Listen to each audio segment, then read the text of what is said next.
A'udhu billahi minash shaitanir rajeem. Bismillahir rahmanir rahim. Rabia Sarma, one thing for sure, you're a team player. And that's the best part of it. Rabia Saiba, Chairperson NCHR, members of the committee, the commission, Federal Secretary Abdul Khalik Sheikh Sahab, Mr. Philip Gross, Deputy Head of Mission of the European Union, Dr. Samuel Rizk, Resident Representative of UNDP, my Excellencies, my honorable colleagues. The Minister has run away for a TV show, I think, I'm sure. My former colleagues, ladies and gentlemen, Assalamu alaikum. I had this long story which I had written, read it, and I thought I'll be discussing this, but I think I'll have to make it short, snappy, and what we've actually done. I was a part of the selection of the chairperson when it was taking place. But let me assure you, it is not bureaucracy that got Rabia Saiba as the chairperson of the commission. It was her competence, and I think we can easily say that it was the best choice we could have made in those days. I would also like to welcome a guest who's flown from Karachi all the way for this function, Agha Jan, who's a friend. I should have acknowledged him and I forgot. You did not acknowledge him, so I have to acknowledge. He happens to be the better half, or she's the better half for Agha Jan.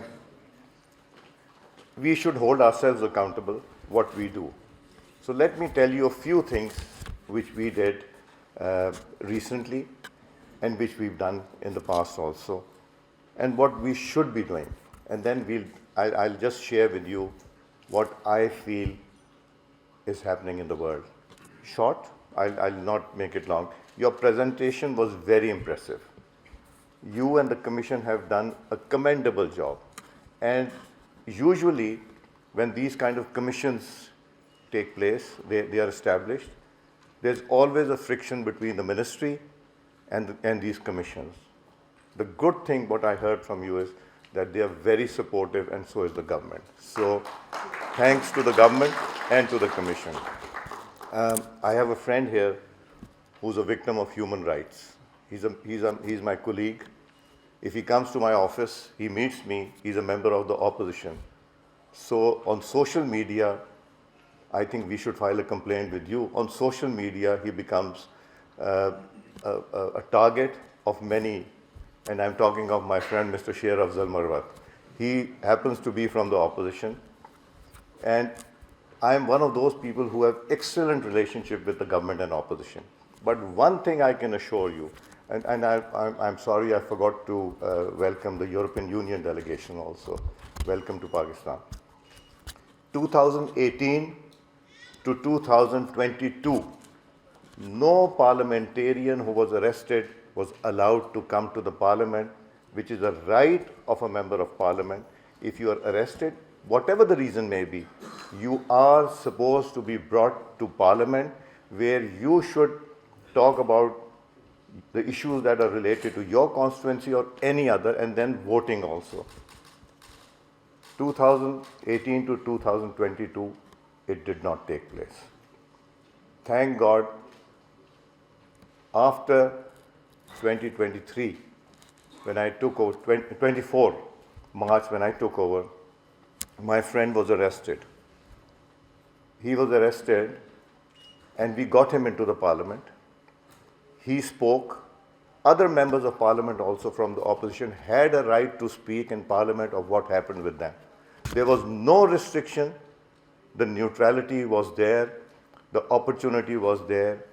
They not only spoke, but we did not let them go to the jail. I did not let them as speaker because that was my responsibility. They are our colleagues.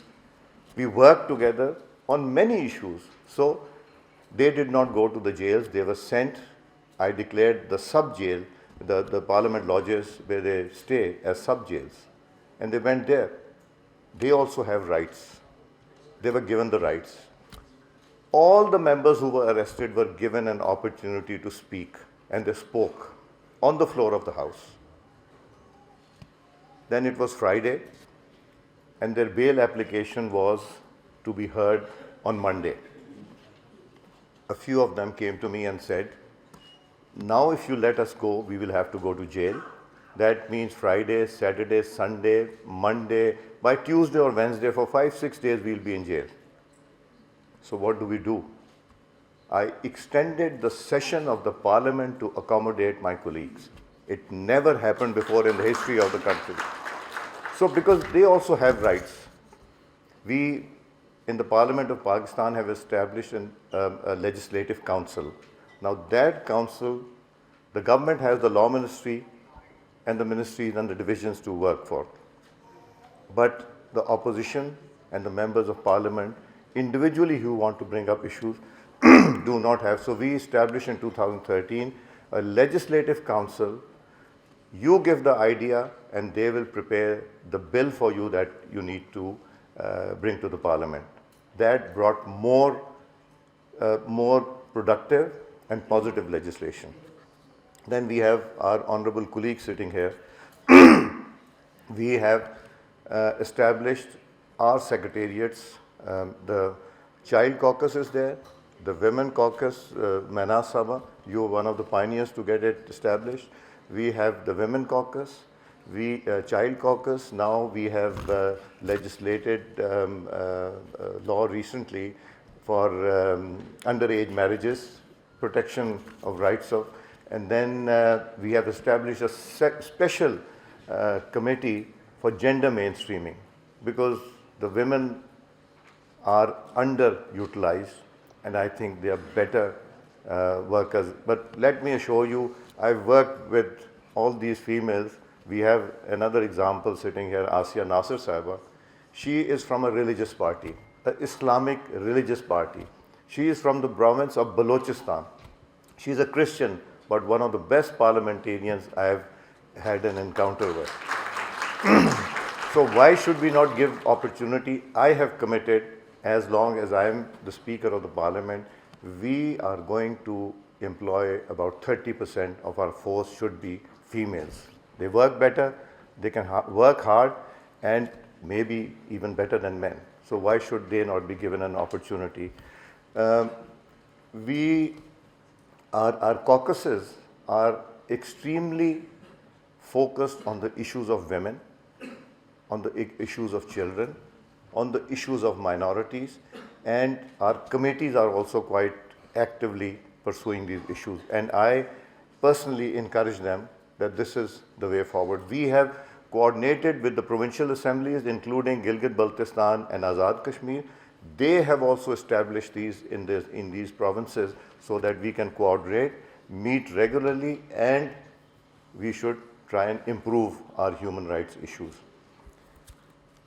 I personally think that our human rights issues, as we go on, are improving by the day. And this credit goes in Parliament to government and to opposition, who are very keen to establish better human rights. There is an issue of artificial intelligence and social media. We are blackmailed. Fake news is spread about us. We are abused on that fake news on social media, and that also infringes our rights also. So Pakistan is moving ahead, and I hope that soon we will be having a new chairperson. But when we see around us, if Pakistan is improving, does not mean that we've achieved what we have to. Internationally, we have to raise our voices. Look at what's happening in the world. Let's start with our neighbors. Women's right in Afghanistan. They're not allowed to study. They're not allowed to work. Those rights are equally important to Pakistan. We have fed more than 4 million Afghan refugees. We gave them the right to work, education. We fed them. We housed them. We gave them all the facilities that a Pakistani citizen, the rights that a Pakistani citizen has. But it pains when amongst those, the people who have lived in Pakistan for so many years become suicide bombers against the people of Pakistan who have hosted them. It's very, very painful. Look at India. Minorities hardly have any rights in India. Look at occupied Indian held Kashmir, how people are treated there, what goes on. It's not hidden from any one of us. And our heads bow in shame when we see what is happening in Gaza, how the women, children, men are treated, murdered, crucified, what they have to go through. Our responsibility is not only Pakistan, our responsibility is the entire world. We have to raise our voices at each and every forum that we go to. We raise it at the International Parliamentary Union. We raise it at the Parliamentary Union of Islamic countries. In SARC conferences, in Commonwealth, we raise these issues because these are collective issues. And we should not restrict ourselves to Pakistan only. Our voices should be heard everywhere. So what the work your team has done, what the Commission has done, what the team that you praised and mentioned here, I think we should be proud of them. And I think continuity is extremely important. If we, and I have already written a letter to the government and the opposition to establish the Commission as soon as possible. So let's hope for the best. And National Assembly of Pakistan, I give a commitment on behalf of my young members of the National Assembly, all the young females sitting here, that anything related, and my younger brother, Mr. Sher Afzal, and my former colleagues also, anything related to human rights, we are ready to champion it with you. We are ready to sign an MOU also with you between the Human Rights Commission and the National Assembly of Pakistan, one of our caucuses also, to strengthen ourselves, because human rights means strengthening each and every person of Pakistan. Here, our flag tells us of the green is for the Muslims and the white is for all other religions. We are equal. When Pakistan was established, the fundamental issue was, and our religion also says, all religions say that each and every man or woman, they are equals, irrespective of what religion they belong to. So let's join hands. I'm offering you this opportunity. Join hand with these dynamic members of parliament. Let's work together. Human rights is an issue which we need to take care of. Thank you very much, and thank you for bearing me.